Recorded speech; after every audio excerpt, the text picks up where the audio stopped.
ٹھیک ہے. اچھا چلے لڑائی کی اجازت وہاں سے شروع کرتے. کیوں لڑائی کی اجازت؟ کیوں؟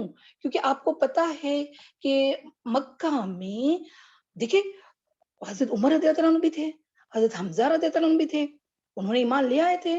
مشرکین کتنا تردد اور کتنا ٹارچر اور کتنا یہ کر رہے تھے, لیکن ابھی تک اللہ عز و جل کی طرف سے لڑائی یعنی ہاتھ اٹھانا کا حکم نہیں تھا. اسی لیے تو وہ ٹارچر اتنا برداشت کرتے رہے مسلمان, صحیح ہے نا. لیکن اب جب مدینہ آ گئے, اب اللہ تعالیٰ نے یہاں پر اجازت دے دی, کس کی؟ جنگ کرنے کی یا لڑائی کرنے کی. ٹھیک ہے, تو لڑائی کی اجازت پہ آ جائے.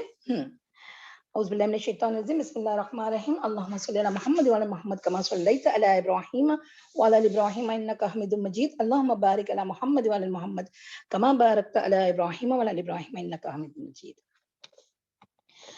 ان پر خطر حالات میں اللہ عز و جل نے قریش سے قتال کی اجازت نازل فرمائی. کتب علیکم القتال, آئی نا یاد وہ آیت؟ بس یہی اللہ تعالیٰ نے کہا کہ تم پر قتال اب فرض کر دی گئی. ٹھیک ہے, تو یہ وہی اسی کا شان نزول یہی ہے. آئندہ چل کر حالات مزید بدلے تو یہ اجازت واجب کے درجے تک پہنچ گئی, یعنی قتال کرنا واجب ہو گیا, جس میں غیر قریش بھی شامل تھے. لیکن ان واقعات کے ذکر سے پہلے ان مراحل کو مختصر ذکر کر دینا ضروری ہے. صحیح, چلے. پہلا مرحلہ کیا تھا کہ مشرکین قریش کے لوگوں کو جو برسر جنگ سمجھنا, کیونکہ یعنی برسر جنگ میں ہمیشہ وہ لڑائی کے لیے تیار ہی رہیں گے, ویسا سمجھنا. ہاں, کیونکہ انہوں نے ہی ظلم کا آغاز کیا تھا, لہذا مسلمانوں کو حق پہنچتا تھا کہ ان سے لڑائی لڑیں اور ان کا مال ضبط کریں.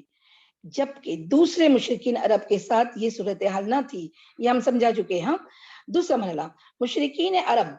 اب مشرکین عرب یعنی وہ مشرک جو مدینہ میں یا مدینہ کے اطراف میں عرب کے پورے علاقے میں جو ابھی تک مسلمان نہیں ہوئے. ہاں, دوسرا مرحلہ میں کیا کیا آپ صلی اللہ علیہ وسلم نے؟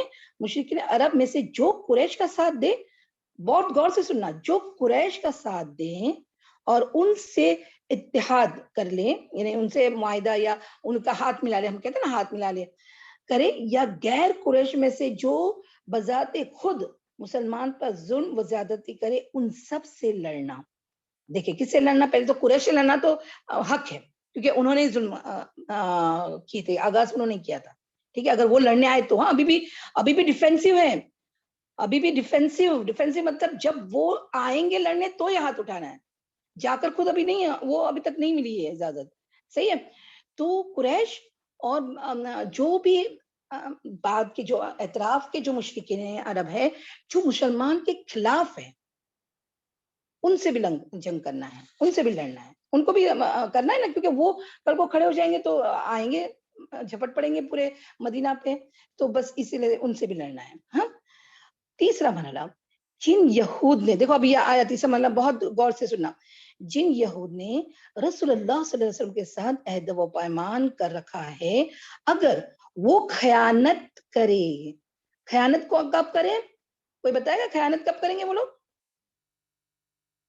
جی سسٹر, خیانت کیسے ہوگی ان کی؟ یہود کی خیانت کیا ہوگی؟ جب وہ مشرکین کا اگر ساتھ دیں گے تو, انہیں سپورٹ کریں گے تو. میثاق کے مدینہ میں خیانت کر کے. ہاں ایگزیکٹلی, دونوں پوائنٹ صحیح, لیکن وہ میثاق کے مدینہ میں اس کے کلوز کے تحت خیانت کریں گے تو, اور مشرکین کا ساتھ دے تو ان کے عہد و بشرط استوار کو توڑ دینا ہے. پھر وہ کلوز ٹوٹ جائیں گے, پھر ان پر کوئی چیز لازم نہیں رہے گی. ٹھیک ہے نا. ہاں, یعنی ان سے پھر جنگ کا اجازت ہوگی ان سے. کس سے؟ یہود سے. اب یہ تیسرے مرحلے میں یہود کی بات چل رہی ہے. ٹھیک ہے نا.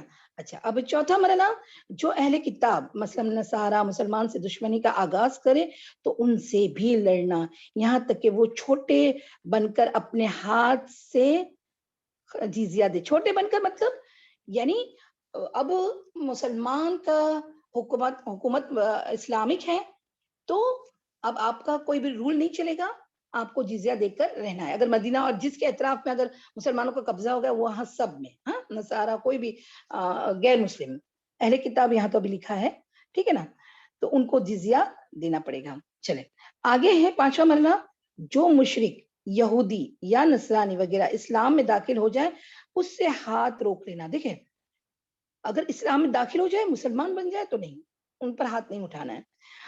ان کی جان و مال سے تعرض نہ کرنا, یعنی نقصان, ان کو نقصان نہیں پہنچانا ان کے جان اور مال کو جو مسلمان ہو گئے ہیں, ٹھیک ہے. اور سوائے اس صورت کے وہ خود شرعی طور پر اس کا سزاوار ہو اور اس کا حساب اللہ پر ہوگا, ٹھیک ہے نا. یعنی اگر کچھ سزاوار ہے, کوئی ایسا کام کر دیا ہے جو نہیں کرنا چاہیے تو پھر کوئی بات نہیں, لیکن مسلمان پہلے ان کا نقصان یا کچھ بھی نہیں کریں گے جو اگر مسلمان ہو گئے تو اہل کتاب میں سے. صحیح ہے. چلے اب آج کا ہمارا ٹاپک ہے سرایا اور غزوات. سرایا کا مطلب دیکھیں ابھی آپ کیا ہوگا پتہ ہے, سرایا مطلب ایک ایسا دستہ یا ایسا انفینٹری یا ایسا ایک فوجی ٹروپ کہتے ہیں نا جس میں بہت سارے فوج ہوں پر بہت نہیں ہو, ایسے اسمال ہو. تو سرایا ایسا دستہ کہ جس میں آپ صلی اللہ علیہ وسلم شریک نہیں ہوئے تھے, یا اگر شریک ہوئے تو بھی غزوہ نہیں ہوا. غزوہ مطلب لڑائی نہیں ہوئی, کیونکہ کبھی کبھی آپ آگے دیکھیں گے سرایا اس کو بھی کہا جا رہا ہے کہ جہاں آپ صلی اللہ علیہ وسلم خود بنفس گئے تھے. تو سرایا کا مطلب کیا کہ آپ صلی اللہ علیہ وسلم اس میں نہیں گئے, ہاں, لیکن اگر کبھی ایک سرایا میں گئے تو بھی اس میں جنگ نہیں ہوئی, لڑائی جھگڑا نہیں ہوا, کچھ بھی معاہدہ ہو گیا یا کوئی بھی صورتحال پیش آئی لیکن جنگ نہیں ہوئی. ہاں غزوات یعنی غزوات کی تو جمع ہے نا, غزوہ کی جنگیں جس میں آپ صلی اللہ علیہ وسلم خود بنسبت موجود تھے وہ سارے کو غزوات کہتے ہیں. لیکن جس میں نہیں بھی موجود, جیسے غزوہ موتا میں آپ صلی اللہ علیہ وسلم نہیں تھے لیکن اس کو بھی غزوہ کہا جاتا ہے. جس میں لڑائی ہوئی, جس میں تلواریں چلی تو اس کو غزوات کہتے ہیں. اب یہ بات سمجھ میں آئی, ڈیفینیشن آف سرایا غزوات. جی سسٹر سمجھ میں آیا؟ جی میم الحمدللہ. سرایا اور غزوات جیسا کہ گزر چکا ہے کہ رسول اللہ صلی اللہ علیہ وسلم اور مسلمان شروع ہی سے احتیاط کا دامن پکڑے ہوئے تھے اور انہوں نے پہرے اور ہتھیاروں کے ساتھ سونے کا انتظام کر رکھا تھا. یعنی وہ آپ امیجن کریں کہ ان کو اتنا ڈر تھا کہ اسلحہ اپنے ساتھ ہی رکھتے تھے, اپنے بازو میں ہی رکھتے تھے اور ویسے سوتے تھے احتیاطی طور پر, کیونکہ پتا تھا نا کہ قریش چوپ بیٹھنے والوں میں سے نہیں تھے, کچھ نہ کچھ تو کریں گے. صحیح, تو اتنا خطرہ تھا. دیکھو ہم سمجھتے کہ او چلو ہجرت ہو گئی بہت سکون میں آ گئے, نہیں, یہی تو ہمارا دین ہم کو سکون کہتے ہیں نا کہ انشاءاللہ آخرت میں جنت میں ملے گا انشاءاللہ. جو دنیاوی زندگی ہے اس میں تو ایک کے اوپر ایک مرحلے, ایک کے اوپر ایک مشکلات یا ایسے حالات آتے جائیں گے. آپ کسی کو بھی آپ اوپر سے دیکھیں گے ارے اس کی زندگی کتنی آسان ہے, نہیں ہے, کسی کی بھی زندگی آسان نہیں ہے, سب کو اوپر چڑھاؤ آتا ہی ہے. صحیح ہے نا. تو یہاں پر دیکھیں نا اب کتنا اجر کا کام کیا کہ ہجرت ہو گئی. یہاں پر ہم سمجھے کہ اب سب چیز دین پہ عمل کرنا اتنا آسان ہوگا, لیکن دیکھیے باہری طاقت ہے نا, کتنے سارے غزوات تو مدینہ میں ہی ہوئے, ورنہ تو یعنی ایسا ہوتا تو شہداء کتنے ہوئے اسلام کے. تو اسموتھ تو کسی کی بھی لائف نہیں ہوتی ہے. صحیح ہے, یہ بات سمجھ میں آئی؟ ہاں, کسی کو بھی دیکھ کے یہ نہیں سمجھنا کہ ان کی لائف بہت اسموتھ ہے, سب کی لائف میں اتار چڑھاؤ سب ہوتے رہتے ہیں. ہاں ایک کام ہے کہ ہمارا جو کام ہے, ہم جو کام کرتے ہیں نا, کوئی بھی کام, ابھی جیسے آپ لوگ کام کریں دین کا سیکھنے کا کام, ٹھیک ہے نا, اب آپ لوگ اسٹوڈنٹ ہیں تو یہ کام کو آپ کو رکانا نہیں چاہیے, ورنہ تو آپ روز اٹھیں گے آج پیٹ درد ہے, آج سر درد ہے, آج بدن درد ہے, اور آپ بیٹھ جائیں گے, کلاس نہیں جوائن کریں گے. نہیں, یہ تو نہیں ہے نا. دیکھیں اب صحابہ کا ہمارے سامنے مثال ہے. صحیح ہے نا. پھر اب کبھی ایسا ہوتا ہے کہ شادی کا کوئی مرحلہ آیا یا تو چلو چند دن کی بات الگ ہے, لیکن ہم لوگ مہینے بھر سے یہ تیاری کرنی, وہ تیاری کرنی ہے. سب سے پہلے ہماری نمازوں پر اور ہمارے دین کے علم سیکھنے پر, اس پر اثر ہوتا ہے کہ نہیں سسٹرز, بتائیں. جی میم ہوتا ہے نا؟ بہت صحیح زیادہ. بات ہے. تو ہاں انشاءاللہ ابھی ہم کو مدینہ کے جو بھی حالات ہے اس سے ہم کو یہی سبق لینا ہے انشاءاللہ. ٹھیک ہے چلے آگے ہیں کہ جس کا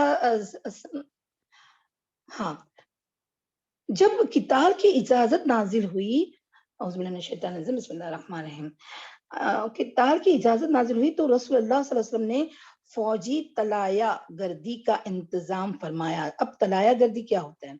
طلایہ گردی مطلب کیا کہ چھوٹے چھوٹے دستے جو بارڈر پر، جیسے ابھی ہمارے بارڈر پر ہمارے جو جوان ہیں وہ گھومتے رہتے نا، اس کو طلایہ گردی کہتے ہیں کہ وہ دیکھتے ہیں کوئی اندر بارڈر کے اندر نہیں آ جائے، اور وہ حفاظت بارڈرز کی کرتے ہیں. ٹھیک ہے نا؟ تو یہ بارڈر کیا کیے، جو بارڈرز ہے کنٹری کی اس کو حفاظت کے لیے جو فوجی دستہ بھیجا جاتا ہے اس کو، اور وہ جو گھومتے رہتے ہیں اس کو طلایہ گردی کہتے ہیں. ٹھیک ہے، جس کا سالار اپنے کسی صحابی کو بنا دیا کرتے تھے اسے سریہ کہا جاتا ہے. اور کبھی کبھی آپ صلی اللہ علیہ وسلم بنفس نفیس بھی نکلتے تھے، اسے غزوہ کہا جاتا تھا. اب یہاں دیکھیں، یہاں دونوں کا ڈیفینیشن وہی ہے کہ آپ نکلتے تھے، لیکن کبھی کبھی ایسا ایک آدھ دو موقع پر سرایا اور غزوہ کا کبھی ڈیفینیشن میں تھوڑی چینجز ہے، کب بھی ایک آدھ. ہاں باقی تو یہی ہے ڈیفینیشن، انڈر لائن کریں.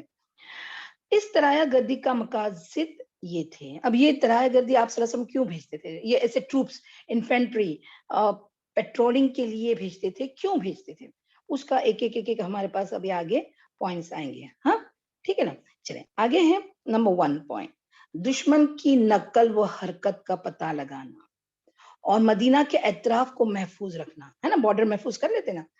ایسا نہ ہو کہ دشمن مسلمان پر دھوکے سے ٹوٹ پڑے. الرٹ رہنا صحیح نا، کیونکہ دشمن تو تھے ہی. تو یہ الرٹنس کے لیے آپ صلی اللہ علیہ وسلم نے سرایا طلایہ گردی کے لیے فوجیں دستہ بھیجتے رہتے تھے. ٹھیک ہے، تو اچھا آپ کبھی بھی یہ جو پوائنٹس آئیں گے نا تو آپ کو اس کو ذہن میں رکھنا ہے. کیوں؟ کیونکہ کوئی بھی آپ کو ایسا اگر پوائنٹ لے کے آئے کہ دیکھیں آپ صلی اللہ علیہ وسلم نے، آپ کہتے ہیں کہ امن و امان والے پروفیٹ تھے، تو یہاں تو جنگ کے لیے بھیج رہے، انہیں لڑائی کے لیے بھیج رہے. تو آپ کو یہ سارے پوائنٹس پتا ہونے چاہیے تاکہ آپ برابر کسی کو بھی جواب دے سکے. صحیح چلے نمبر 2 پوائنٹ، قریش کے قافلوں سے چھیڑخانی کر کے ان پر دباؤ ڈالنا. اب یہ آپ کو میں بتاتی ہوں یہ کیا ہے. ہاں، قریش کے قافلوں پر سے چھیڑخانی کر کے ان پر دباؤ ڈالنا تاکہ انہیں اپنی تجارت اور جان و مال کے لیے خطرے کا احساس ہو جائے. اس کے بعد یا تو وہ اپنی حماقت سے آ کر مسلمان سے صلح کر لے اور انہیں اسلام کو پھیلانے اور اس پر عمل کرنے کے لیے آزاد چھوڑ دے. اور یہی مسلمانوں کی انتہائی آرزو تھی، یا جنگ اور قتال کا راستہ اپنائیں. اور ظاہر ہے کہ ایسی صورت میں سب سے پہلے اپنی تجارت کا راستہ کھو دیں گے. یعنی یہ ڈر تھا ان کو، کھو دیں گے کیونکہ وہ مدینہ کے اطراف سے ہی گزرتا تھا. ہم نے پہلے بھی بتائے تھے کہ وہ شام کی طرف جب جاتے تھے تو مدینہ سے ہو کر ہی جاتے تھے. بات سمجھ میں آئی ہے؟ ہاں، مدینہ سے ہو کر ہی جاتے تھے. ان کو یعنی یہ دیٹ ٹریڈ کا ان کا راستہ تھا. صحیح، تو ان کو اس سے جانا ہی پڑتا تھا. تو اس صورت میں سب سے کیونکہ وہ مدینہ کے اطراف سے گزرتا تھا، اور دوسرا درجہ پر اللہ کے حکم اور اس کی مدد سے اپنے شر اور ظلم کا بدلہ پا جائیں گے. اس کی طرف اللہ سبحانہ تعالیٰ کے کلام میں کئی بار اشارہ کیا جا چکا ہے. یعنی کئی بار جب اللہ تعالیٰ فرماتے ہیں نا قرآن میں کہ قتال کیا جائے، ان کو روک دیا جائے، ان سے جھگڑا کیا جائے، تو یہ سارے ان کا پس منظر کیا تھا؟ یہی تھا. چلیے نمبر 3 پوائنٹ پہ ہے دوسرے قبائل کے ساتھ دوستی و تعاون اور جنگ نہ کرنے کا معاہدہ کرنا. اب دیکھیں، اب آپ امیجن کریں یہ ہمارا سالمیہ جیسے مدینہ ہے. ٹھیک ہے، اب حولی میں سپوز کون رہتا ہے؟ قریش کا سالمیہ سے ہی جا کر ان کا سپوز فائل میں ان کا تجارت ہو رہی ہے. تو اگر ان کو نہ روکا جائے, دیکھیں آپ غور سے سننا, اگر ان کو نہ روکا جائے, آرام سے گزرنے دیا جائے تو کیا ہوگا بتاؤ, کیا ہوگا اگر ان کو روکا نہ جائے اور ان سے تھوڑا ان کو خطرہ نہ دکھایا جائے کہ تمہارا مال بھی لوٹا جائے گا, تو کیا ہوگا, کوئی بتائے گا کیا کریں گے یہ لوگ آرام سے گزرنے دیں گے تو؟ ان بولے پر چڑھائی کریں گے نا میم, ہاں ان کو کچھ مطلب نہ کچھ لائٹلی لیں گے.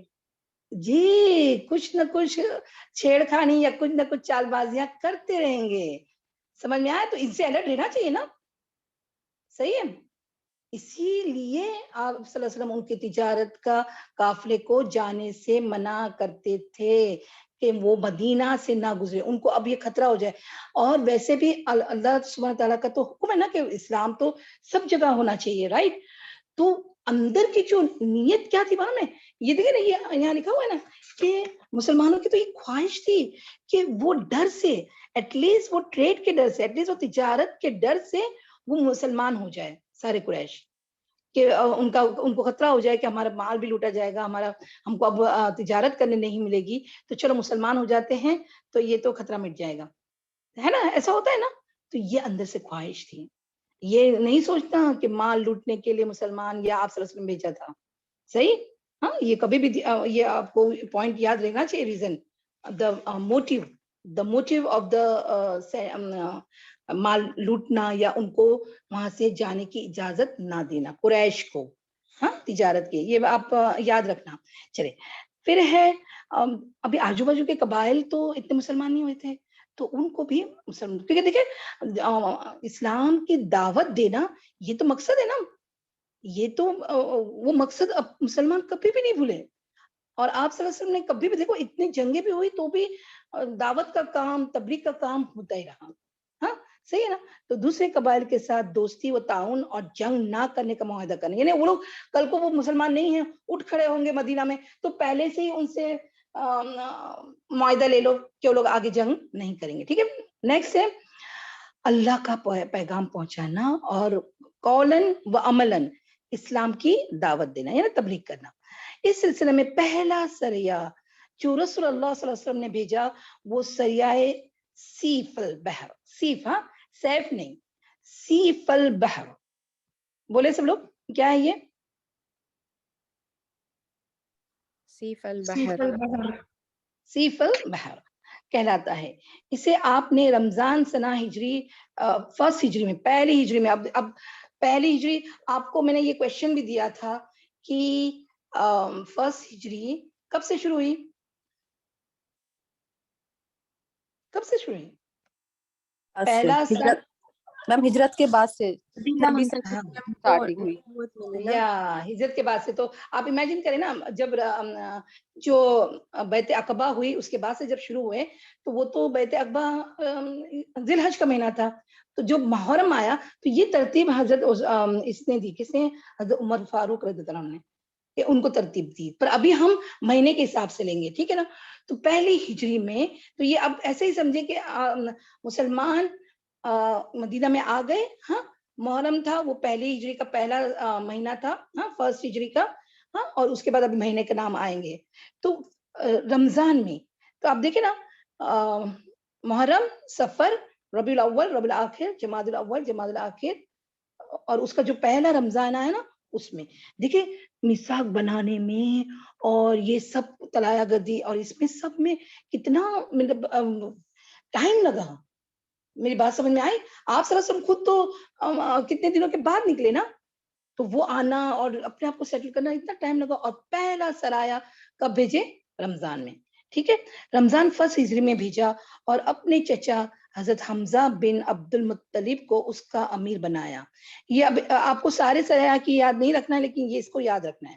سیف البحر سب سے پہلا سرایا, اور اس کے عامر کون, عامر مطلب اس کا کیپٹن کون, حضرت عبد المطلب رضی اللہ عنہ, ان کو بنایا. ہاں آپ صلی اللہ علیہ وسلم نے. اس میں کل 30 مہاجر تھے. مہاجرین کتنے تھے؟ 30. یہ لوگ ایس کے اعتراف میں بحر احمر کے ساحل تک گئے, اور قریش کا ایک قافلہ جو ابو جہل کس کے اس میں تھا, ابو جہل وہ اس قافلے کا سردار تھا. ابو جہل کی سرگردگی میں شام سے آ رہا تھا، اس سے سامنا ہوا. دونوں فریق نے صفیں باندھ لی اور قریب تھا کہ جنگ ہو جاتی، لیکن مجدی بن عمرو جہنی نے بیچ بچاؤ کرایا، نے صلح کروا دی، مطلب بیچ بچاؤ کرا دیا اور دونوں فریق واپس چلے گئے. یعنی جنگ نہیں ہوئی، اس لیے اس کو سرایا کہتے ہیں، ہے نا. تو اس کا سردار کون تھا؟ ابو جہل. ٹھیک ہے، چلے نیکسٹ ہے، یہ اسلامی تاریخ کا پہلا سریہ 1، ہاں، سریہ اور پہلا فوجی عمل تھا. اس کا جھنڈا سفید تھا. تو پہلا جھنڈا اسلام کا کیا ہوا؟ وائٹ. پہلا جھنڈا سفید تھا اور یہ اسلامی تاریخ کا پہلا جھنڈا تھا، اور اس کے علمبردار ابو مرثد کنانہ بن حسین گنوی تھے. ٹھیک ہے، تو علمبردار بہت لمبا نام ہے، لیکن آپ اس کو انڈرلائن کریں. ٹھیک، اس کے بعد پے در پے سریے روانہ کیے گئے. چنانچہ شوال میں ابو عبیدہ بن حارث رضی اللہ عنہ کے ساتھ مہاجرین کے ساتھ بطن رابغ میں بھیجا گیا. وہاں ابو سفیان، اب دیکھ پہلے ابو جہل ملے وہ قافلے میں، اب یہاں کون؟ ابو سفیان ملے، اور ابو سفیان سے سامنا ہوا جو 200 آدمیوں کے ساتھ تھا. دونوں طرف سے تیر چلے لیکن جنگ نہیں ایسے دور دور سے تیر چلاتے رہتے کہ وہ سمجھیں گے ہم بھی ہے، وہ مقابلے میں ہم بھی ہے، تو ایسے دور سے تیر چلاتے رہے، کسی کو لگا وگا نہیں، لیکن جنگ نہیں ہوئی. ٹھیک ہے، چلے نیکسٹ ہے پھر ذی القعدہ. دیکھ اب ذی القعدہ آیا، رمضان، شوال اور ذی القعدہ. ذی القعدہ میں حضرت سعد بن ابی وقاص رضی اللہ عنہ کو 20 مہاجرین، پھر سے مہاجرین 20 مہاجرین کے ساتھ رابغ کے قریب خرار کی طرف بھیجا گیا، لیکن ان کا کسی سے سامنا نہ ہوا. نیکسٹ، اب ذی القعدہ حرمت والا مہینہ تھا، جھگڑا کرنے نہیں گئے تھے، لیکن وہاں سے ریٹرن آئے. کیونکہ اب میں اس پر کیوں ہائی لائٹ کر رہی ہوں آپ کو، کیونکہ آگے ایک بات آئے گی جو قرآن میں بھی ہے، وہ بات آئے گی، اس لیے میں نے آپ کو یہ بتایا. ہاں، نیکسٹ ہے اس کے بعد سفر سنہ 2 ہجری، اب 2 ہجری آ گیا. سنہ 2 ہجری میں 70 مہاجرین، پھر مہاجرین کے ساتھ رسول اللہ صلی اللہ علیہ وسلم بذات خود نکلے. دیکھا ابھی آیا نا، آپ صلی اللہ علیہ وسلم خود نکلے، اب یہ سرایا ہے لیکن خود نکلے، اور ابوا یا ودان تشریف لے گئے، لیکن کسی سے سامنا نہ ہوا. اس سفر میں آپ صلی اللہ علیہ وسلم نے عمرو بن مخشی الدمری کے ساتھ امان اور تعاون کا معاہدہ کیا. یعنی وہ قبیلے کے سردار تھے، تو وہاں ملے وہ اس قبیلے کے پاس، تو ان سے تعاون مطلب معاہدہ کرا لیا کہ کوئی جنگ نہیں ہوگی، ہم آپ کا ساتھ دیں گے. ٹھیک ہے، معاہدہ کیا. یہ پہلی مہم ہے جس میں رسول اللہ صلی اللہ علیہ وسلم بذات خود نکلے. ٹھیک ہے، اس کے بعد آپ صلی اللہ علیہ وسلم ربیع الاول سنہ 2 ہجری میں 200 مہاجرین، پھر مہاجرین کے ساتھ ردوا کے اطراف میں بوات تک تشریف لے گئے. وہاں بھی کسی سے سامنا نہ ہوا. اسی مہینے میں کرزین، کیا کرزبن میم، کرزبن، جی جزاک اللہ خیر. اوکے، نہیں کرز ہے، کرز بن جابر فہری نے مدینہ کی چراگاہ پر چھاپا مارا اور کچھ مویشی ہاک لے کر لے گیا. رسول اللہ صلی اللہ علیہ وسلم نے 70 مہاجرین، پھر 70 مہاجرین کے ساتھ اس کا تعاقب کیا اور بدر کے اطراف میں صفوان تک تشریف لے گئے، لیکن کرز نکل بھاگا. اس واقعے کو غزوہ بدر اولا بھی کہتے ہیں. کیا ہوا؟ وہ چرواگا آیا، کون؟ کرز بن جابر فہری، تو وہ جب بھاگا نا تو وہ بدر کی طرف تک بھاگا. ٹھیک ہے، اس لیے یہ غزوہ بدر اولا بھی کہتے ہیں، کیونکہ جو مین غزوہ ہے نا اس کو غزوہ بدر کبریٰ کہتے ہیں. ٹھیک ہے، چلے اس کے بعد آپ جمادی الاولا یا جمادی الاخر 2 ہجری میں 100 یا 250 مہاجرین کے ساتھ، سب مہاجرین کے ساتھ ذوالعشیرہ تک تشریف لے گئے. مقصود قریش کے ایک قافلے کو روکنا تھا جو ملک شام جا رہا تھا، لیکن وہ آپ صلی اللہ علیہ وسلم کے پہنچنے سے چند دن پہلے ہی جا چکا تھا. اس سفر میں آپ صلی اللہ علیہ وسلم نے بنو مدلج کے ساتھ جنگ نہ کرنے کا معاہدہ کیا. دیکھیں سرایا تھا نا، آپ صلی اللہ علیہ وسلم گئے، ہاں، اور یہ بھی ایکسپیڈیشن تھی, ٹھیک ہے, لیکن کیا ہوا, کچھ نہ کچھ تو فائدہ ہوا نا. بنو مدلج ان کے ساتھ کیا جنگ نہ کرنے کا معاہدہ کر لیا. پھر جب رجب, اب یہ رجب کو تھوڑا انڈر لائن کریں ہم, پھر رجب سنہ 2 ہجری میں, آپ اب غور سے سنا, میں آپ لوگوں کو کوشچن کروں گی. جب پھر رجب سنہ 2 ہجری میں آپ صلی اللہ علیہ وسلم نے عبداللہ بن جہش اسدی رضی اللہ عنہ کو 12 مہاجرین کے ہمراہ مکہ اور طائف کے درمیان, دیکھیں مکہ اور طائف اب کون سی سائڈ ہے, مکہ اور طائف, طائف کے اس کے پاس نخلا, یعنی یہ قریش کے نزدیک, مکہ کے نزدیک ہو گیا نا, قریش کے نزدیک یہ بات ہوئی ہے. ان کے ہمراہ مکہ اور طائف کے درمیان مقام نخلا کے لیے روانہ کیا. ہاں, مقصود یہ تھا کہ وہ قریش کے ایک قافلے کی خبر لائیں. مقصد تو کیا تھا, آپ صلی اللہ علیہ وسلم نے قافلے کی خبر لانے کے لیے بھیجا تھا, ٹھیک ہے. مگر ان لوگوں نے قافلے پر حملہ کر کے, اب دیکھو کچھ اور ہو گیا اس میں, قافلے پر حملہ کر کے ایک آدمی کو قتل اور 2 کو قید کر لیا اور قافلے کو ہانک لائے. اس حرکت پر رسول اللہ صلی اللہ علیہ وسلم ناراض ہوئے, چنانچہ قیدیوں کو چھوڑ دیا اور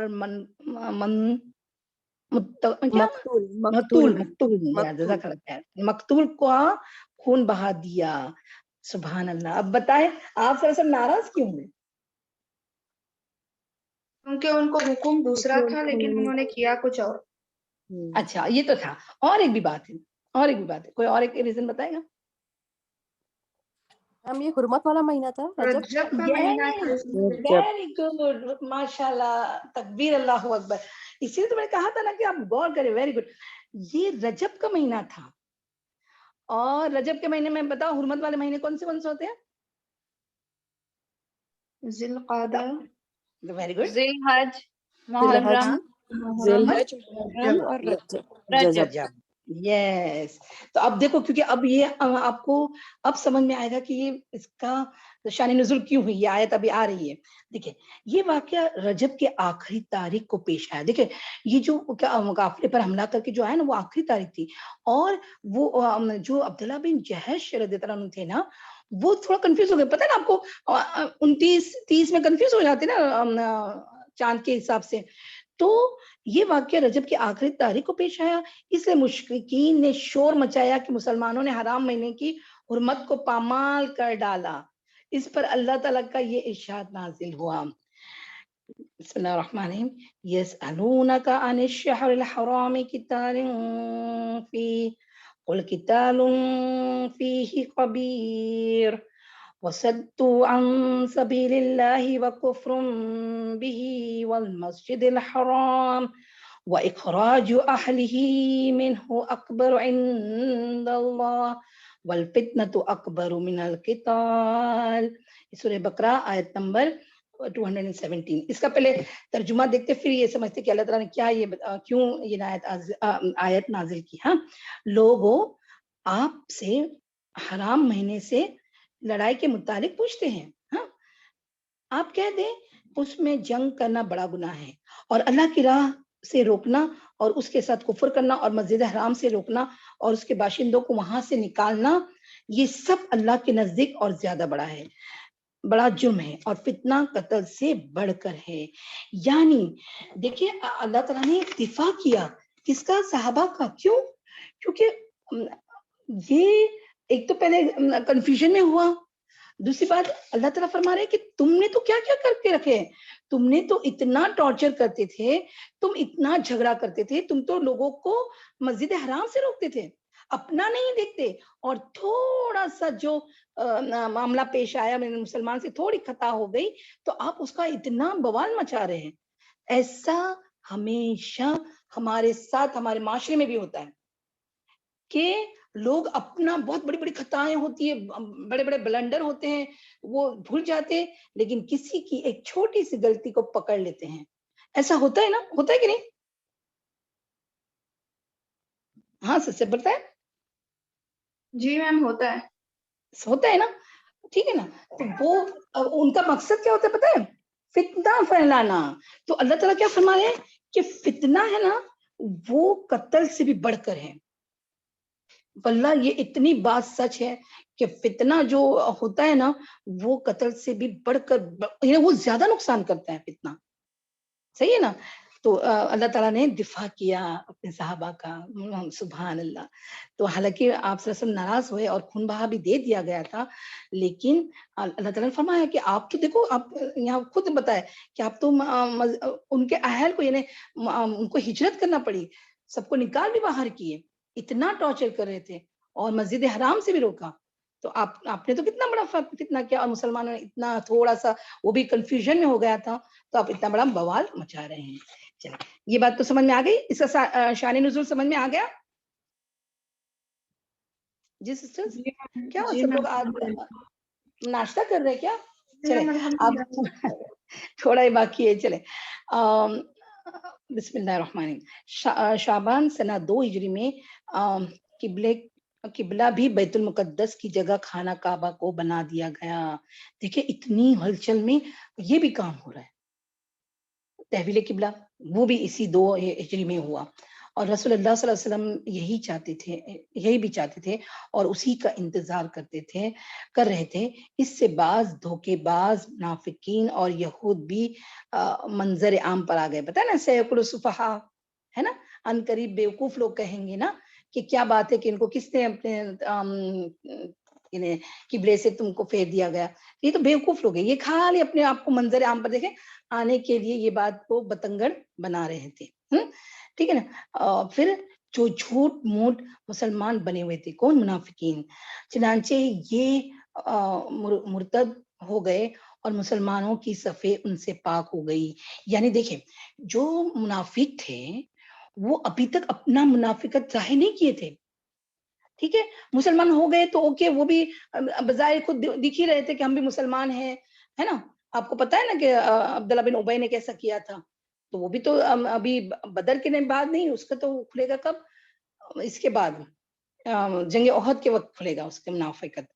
تو یہ جس نے بھی یہ تحویل قبلہ کو یعنی اس کو غلط بتایا یا اس کے اوپر فتنہ کھڑا کیا، وہ سب کیا تھے؟ منافق تھے، جو بظاہر اپنے آپ کو مسلمان کہہ رہے تھے. دیکھیں اب ٹوٹلی مرتد ہو گئے. ٹھیک ہے، مسلمان نہیں رہے. ہاں، اور یہاں چھٹ گئے نا تحویل قبلہ سے بھی. جو منافق تھے وہ ہٹ گئے اور جو پکے مسلمان تھے وہ ہٹ گئے، یعنی چھٹ گئے. ہم بولتے نا کہ جدا جدا ہو گئے، پتہ چل گیا سب کو. اور مسلمانوں کی صفیں ان سے پاک ہو گئی. دیکھیں ظاہرتاً وہ نماز بھی پڑھ رہے تھے. اور پھر اللہ تعالیٰ نے ایسا ایک واقعہ آتا ہے کہ کسی کی بھی منافقت ہمیشہ کھل جائے گی. یاد رکھیں منافق جو ہوتا ہے وہ اندر سے اپنا اسلام چھپاتا ہے کہ میں مسلمان ہوں، مطلب نہیں ہوں، لیکن دکھاتا ہے. لیکن کبھی ایک واقعہ ایسا آتا ہے کہ وہ پتا چل ہی جاتا ہے. صحیح. یہ تھی جنگی نقل و حرکت جو مدینہ اور اس کے اطراف کے امن کی حفاظت کے لیے رسول اللہ صلی اللہ علیہ وسلم اور مسلمان نے قائم کر رکھی تھی. اس سے قریش کو یہ بتلانا بھی مقصود تھا کہ اگر وہ اپنے شر سے باز نہ آئے تو انجام برا ہوگا. لیکن وہ اپنی خود سری اور تکبر میں بڑھتے ہی گئے. چنانچہ بدر کے میدان میں اس کی سزا پالی اور جزا بہرحال گھاٹے ہی کی تھی. سبحان اللہ. چلے الحمدللہ یہاں پر ہمارا یہ چیپٹر ختم ہوا. انشاءاللہ ہم لوگ نیکسٹ اس میں بدر کا پورا انشاءاللہ لیں گے. ہاں، غزوہ بدر. اور بس میرا یہ ایک سوال ہے جو ہم ریکارڈنگ کے بعد آپ سے پوچھیں گے. خالی سوال سن لیں، آپ لکھ لیں. سریہ جو آپ صلی اللہ علیہ وسلم نے بھیجے تھے اس کے مقاصد کیا تھے؟ سریہ کے. ٹھیک ہے، چلیں. وآخر دعوانا الحمدللہ رب العالمین. سبحانک اللہم وبحمدک، نشہد ان لا الہ الا انت، نستغفرک ونتوب الیک. السلام علیکم ورحمۃ اللہ وبرکاتہ.